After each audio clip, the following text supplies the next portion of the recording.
Hello YouTube, this is We All Juggle Knives with another knife review. Today I have a budget folding knife. Yeah, check this out. You might not have seen this before. This was around $30. Now this is actually Kilimanjaro brand. Now that's a famous mountain in Africa, but this is made in China. And they're calling this the Morsa. The Morsa.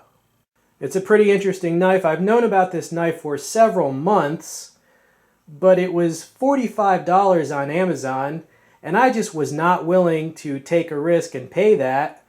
But last month, the price dropped to $30, which I think is far more rational and reasonable. You know, it's using the same steel as the Spyderco Tenacious. All right, so around $30. I liked that much more, and so I bought one. Here is a size comparison with the Tenacious. You see noticeably bigger. The Tenacious with about a 3.3 inch blade. This has, according to my measure, 3.55 inches in blade length for the Morsa. It has a liner lock as its locking mechanism, and you see how they've done that there with it recessed, you know, up to that point. I like that. There's jimping on the liner.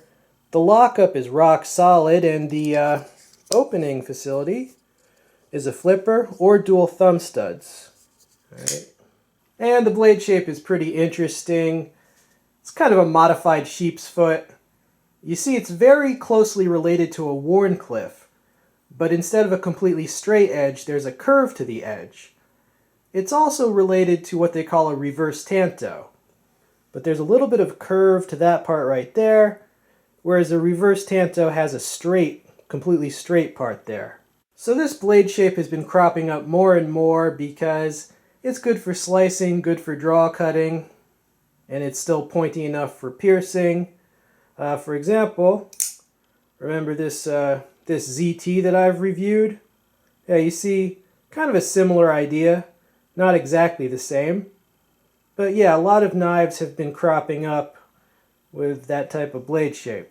Alright, a closer look at the rest of the knife. It's G10, okay, and it's kind of tan or light brown G10. It's got a non-tubed lanyard hole, right? And it's got open pillar construction. It's got a lot of jimping, you know, right there, as well as on the pinky ramp. It's got a one-position pocket clip. It's got a titanium nitride coating on the blade, but they also have a satin finish model, which is the exact same knife, but with a satin finish on the blade.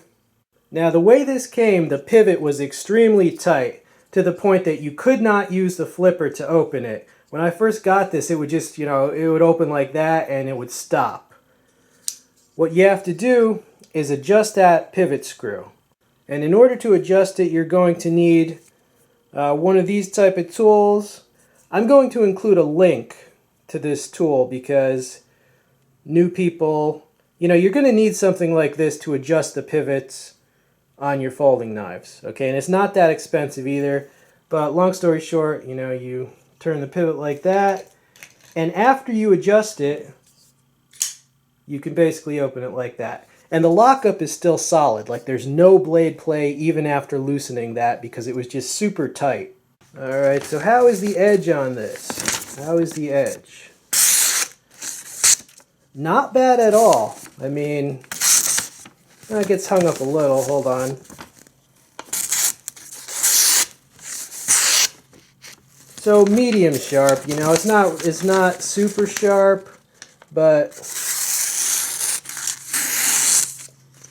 it's definitely passable. I mean, I'll give that a B or a B+. Alright, so real talk. Is this thing worth it? Yeah, it is. Because it's in that category of stuff that's around $30, such as the Rat 1, the Spyderco Tenacious, some of the Cara renditions, you know, from Bird Spyderco. The ergonomics of the handle are good. The ergonomics of the opening, you know, how fast and easy is it to deploy, once you adjust the pivot screw, it's actually really good flipping action. As far as the blade shape, very functional and multi-purpose. It can slice, it can draw cut, it can do thrust cuts and start cuts with the tip. It's a flat grind all the way up to a bevel right there, so it's almost a full flat grind. So it's going to slice through things well. Like for example, if you had to slice up an apple, it's going to slice through them very well. Lockup is also rock solid, so this is actually a nice surprise. If you like the blade shape and you want a flipper, yeah, go for it. So yeah, I hope you enjoyed seeing it. This has been We All Juggle Knives. I'm out.